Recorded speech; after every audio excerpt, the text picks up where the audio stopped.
Joko Widodo akan menghadiri Kongres Partai Solidaritas Indonesia di tengah sejumlah isu yang disebut menurunkan reputasinya. Kita akan bahas bersama juru bicara PSI, Beni Papa, dan pengamat politik Hendri Satrio. Selamat malam, Mas Beni, Mas Hensa. Selamat malam, Rizka, Mas Beni, selamat malam. Selamat malam, Bang. Selamat malam, saya ke Mas Beni. Ini jadi sampai sekarang, kemana arahnya Pak Jokowi? Pada saat kader PSI sowan ke rumahnya Pak Jokowi, apa aja arahannya, Mas? Iya, terkait dengan arah politik Pak Jokowi, saya kira yang tahu Pak Jokowi sendiri ya. Tapi saya kira ketika beliau menerima delegasi-delegasi peserta kongres yang hari ini sudah mulai berdatangan di Solo, saya kira ini kan menjadi simbol dukungan Pak Jokowi terhadap kader-kader PSI. Jadi kehadiran teman-teman PSI di sana untuk mendapatkan wejangan, untuk mendapatkan arahan, yang tentu Pak Jokowi sebagai tokoh politik yang kita hormati, dan sejak awal kami menyampaikan bahwa Pak Jokowi dengan PSI saya kira tidak ada hambatan lagi, tidak ada jarak, karena kehadiran Mas Kaisang saya kira simbol Pak Jokowi hadir di PSI. Jadi ketika kader-kader PSI yang akan mengikuti kongres bertamu ke rumah Pak Jokowi, saya kira kader-kader bertandang ke toko yang selama ini diidolakan dan memang menjadi guru politik bagi seluruh kader PSI. Jadi sifatnya silaturahmi, dan sekali lagi bahwa Pak Jokowi sebagai tokoh yang kita idolakan tentu memberikan wejangan-wejangan untuk kader-kader PSI ke depan. Bang Ben, kalau tadi kan dikasih jaket juga Pak Jokowi, itu jaketnya simbol ya selain sowan, apakah juga meminta Pak Jokowi masuk di struktur sebagai Dewan Pembina misalnya? Ada tawaran seperti itu? Iya, saya kira itu adalah simbol keakraban PSI dengan Pak Jokowi. Jadi PLT Ketua Umum tadi memberikan jaket kepada Pak Jokowi, itu adalah simbol bahwa PSI dan Pak Jokowi tidak bisa dipisahkan. Bahwa kemudian nanti Pak Jokowi akan bergabung dengan partai PSI baik di Dewan Pembina maupun di posisi yang lain. Ya saya kira kita menunggu waktu, ya kita menunggu. Tentu Pak Jokowi sendiri yang akan menentukan nanti kapan, dan ya kita tunggu. Tapi sekali lagi bahwa kehadiran kader-kader PSI hari ini di rumah Pak Jokowi ini adalah satu kegembiraan bahwa Pak Jokowi bisa menerima kami dengan tangan terbuka. Bang Hensa, saya ke Bang Hensa untuk membaca. Jadi sebelum Kongres PSI pada akhir pekan ini, Pak Jokowi kan sempat curhat soal serangan politik, salah satunya lewat ijazah palsu, tudingan ijazah palsu, lalu juga soal upaya pemakzulannya Mas Gibran.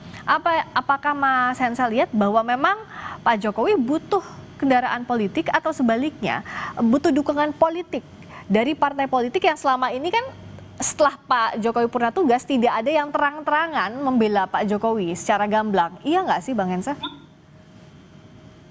Ya sebetulnya itu tumben-tumbenan tuh kemarin, Rizka. Tumben-tumbenan Pak Jokowi menyampaikan kegundahannya seperti itu. Walaupun di ujungnya dia katakan ya ini saya biasa-biasa saja, tapi terlihat betul kegelisahan yang ada di intonasi dan mimik mukanya. Nah sebetulnya Jokowi adalah Jokowi, jadi artinya dia adalah seorang tokoh yang bisa hidup berpolitik ya, yang diikuti oleh partai politik gitu. Nah ini jarang-jarang terjadi memang. Nah kalau kemudian Pak Jokowi pertanyaannya apakah akan bergabung dengan PSI, ini saya melihatnya di dua hal. Bagaimana? Yang pertama, kalau dia bergabung dengan PSI, maka dia tidak lincah lagi seperti sekarang. Jadi nggak ada tuh ketua-ketua umum partai politik seperti PAN, Golkar, atau bahkan Gerindra itu akan berkunjung ke dirinya gitu. Apa dasarnya ketua umum Golkar harus berkunjung ke misalnya ketua Dewan Pembina PSI gitu.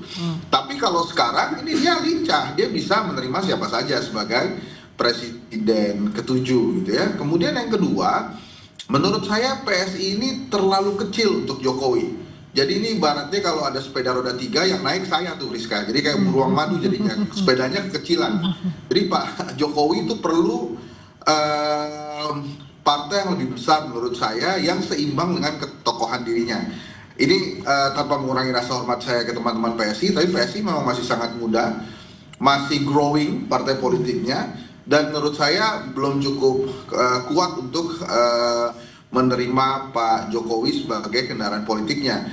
Dan lagi pula dengan kritikan-kritikan yang sering sekali disampaikan oleh PSI kepada partai politik lain, bila Pak Jokowi bergabung dengan PSI ini malah akan menjadi bahan kritikan lagi karena bapak anak itu berada dalam satu partai walaupun di partai lain juga ada yang demikian. Jadi secara hitung-hitungan politik nggak produktif juga kalau Pak Jokowi ke PSI gitu ya, Mas Hensa ya? Betul sekali. Jadi menurut saya Pak Jokowi kan berkali-kali bilang masih dalam pertimbangan karena dia akan justru lebih lincah tanpa partai saat ini, kecuali ada salah satu partai yang berada di Senayan kemudian meminang dia dan memberikan jabatan tertentu kepada dirinya, itu mungkin dia akan lebih mudah mempertimbangkan karena PSI ini masih partai yang berkembang dan terus mencari bentuk gitu ya. Beberapa hal yang baru yang dilakukan oleh PSI menurut saya adalah proses mencari bentuk ini partai maunya seperti apa. Karena salah satunya misalnya mengubah logo itu adalah bentuk salah satu proses mereka mencari jati diri sesungguhnya partai ini mau seperti apa gitu. Tapi gini Bang Hensa, iya sih secara pergerakan politik akan lebih lincah kalau Pak Jokowi nggak di strukturnya PSI. Tapi pada kasus-kasus ijazah misalnya, tudingan ijazah, tampaknya nggak ada parpol yang berada di belakang Pak Jokowi. Bahkan Golkar kemarin kami baru ngobrol juga menganggap itu adalah isu pribadi. Bagaimana hitung-hitungannya? Siapa yang bisa menemani Pak Jokowi selain relawan? Kayaknya cuma relawan aja tuh yang nemenin Pak Jokowi. Ya sebetulnya tanpa masuk ke PSI pun PSI sudah membela Pak Jokowi. Masa ya Mas Kaisang nggak membela bapaknya gitu ya. Tapi ya belaannya memang tidak cukup kuat karena PSI kan tidak berada di Senayan. Dia tidak termasuk dalam 8 partai yang sudah lolos verifikasi KPU lah nanti buat 2029 kurang lebih begitu. Jadi memang posisinya akan sama saja dia masuk atau tidak masuk PSI, Friska. Jadi tidak ada plus poin buat Pak Jokowi sebetulnya karena ada Mas Kaisang sudah di sana. Nah kalau dari Bang Benny artinya ada Mas Kaisang di PSI udah cukup, nggak perlu ada Pak Jokowi di dalam struktur, sudah bisa cukup mewakili putra bungsu ya Pak Jokowi ini. Iya, sebenarnya bukan cukup tidak cukup Mbak ya, tapi saya kira kami melihat bahwa kehadiran Mas Kaisang ini sebagai salah satu tokoh muda yang punya prospek jangka panjang, yang kedua punya popularitas tinggi juga, dan saya kira beliau sudah membuktikan kepemimpinan beliau selama 2 tahun memimpin partai PSI. Saya kira kehadiran Mas Kaisang bagi kami ini adalah salah satu keterwakilan daripada Pak Jokowi yang kemudian memimpin kader-kader PSI di seluruh Indonesia. Bahwa kemudian nanti Pak Jokowi bergabung atau tidak tentu kami tidak bisa menyampaikan itu karena yang bisa menyampaikan itu Pak Jokowi dan yang kita menunggu sikap dari Pak Jokowi. Tapi sekali lagi bahwa kehadiran Mas Kaisang saya kira tidak bisa dipisahkan daripada Pak Jokowi itu sendiri. Jadi Mas Kaisang hadir di PSI saya kira itu adalah bukti bahwa Pak Jokowi hadir di PSI gitu. Ya, apa yang akan dilakukan PSI untuk memperkuat PSI secara kelembagaan? Karena kalau bicara soal ganti logo, secara simbol, ketokohan misalnya ada Mas Kaisang, ada Pak Jokowi, momentum juga saat ini akan bisa bermakna kalau bisa dikonversi ke elektoral, juga penguatan kelembagaan. Nah gimana PSI menerjemahkan ini, Bang Benny? Iya, saya kira setelah kami melewati 2 proses pemilu, pertama pemilu 2024 kemarin, kemudian pilkada, saya kira beberapa catatan juga yang sedang kami perbaiki ya. Pertama tentu saja bahwa struktur partai PSI juga kalau kita melihat hasil dari dua agenda politik kemarin, saya kira ini juga menjadi evaluasi bagi kami. Jadi ke depan penguatan struktur partai ini juga menjadi fokus utama partai PSI ke depan. Yang kedua saya kira memang kaderisasi di internal partai juga akan dijalankan, dan hari ini Mbak lewat sistem pemilu yang kami lakukan, saya kira ini juga menjadi bagian proses kami, langkah kami untuk bagaimana membranding partai ini menjadi satu partai yang memang berbeda dari partai lainnya, yang mengedepankan keterbukaan, bagaimana pelibatan anggota itu betul-betul dirasakan dalam menentukan kebijakan-kebijakan partai. Ya tentu bahwa kemudian kami mengganti logo itu kan salah satu proses rebranding partai. Tapi di luar itu kami juga sudah menyiapkan langkah-langkah strategis yang kami yakini bahwa ini akan mendongkrak elektabilitas partai ke depan, khususnya dalam menghadapi pemilu 2029 yang akan kita lewati 3 tahun yang akan datang itu. Oke, kalau dari Bang Hensa apa sih yang hal strategis yang harus digenjot oleh PSI? Karena kalau secara momentum sebenarnya kan Jokowi efek, Mas Kaisang efek itu lebih besar pada saat waktu Pak Jokowi menjabat. Nah sekarang apa yang harus bisa dilakukan untuk menerjemahkan ini? Ya memang bukan hal yang mudah ya, Friska, karena misalnya kalau kita mengacu kepada pengalaman yang Pak SBY atau Ibu Mega, itu dua-duanya partai politik yang kemudian bisa lolos ke Senayan. Nah, PSI belum.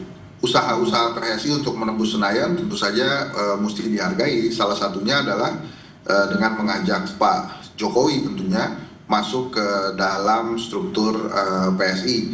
Karena memang kalau Pak Jokowi masuk itu otomatis akan ada tambahan kekuatan dari relawan-relawan Pak Jokowi secara langsung.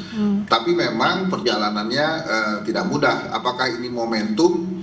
Menurut saya momentumnya lebih ke Mas Kaisang sih untuk membuktikan bahwa memang dia adalah sosok yang tepat untuk memimpin PSI. Karena Pak Jokowi nggak di dalam PSI, dengan adanya Kaisang itu sudah cukup sebetulnya untuk menggambarkan bahwa PSI adalah Jokowi, Jokowi adalah PSI. Itu Friska menurut saya. Oke, nanti 19-20 Juli kita lihat apa yang menarik dari Kongres Luar Biasa Partai Solidaritas Indonesia yang bisa produktif juga terhadap elektabilitasnya PSI, apa langkah strategis yang diramu oleh PSI. Terima kasih Mas Beni Papa, juru bicara PSI. Terima kasih juga Bang Henry Satrio, pengamat politik. Selamat malam. Friska. Terima kasih, Mbak. Sampai ketemu lagi.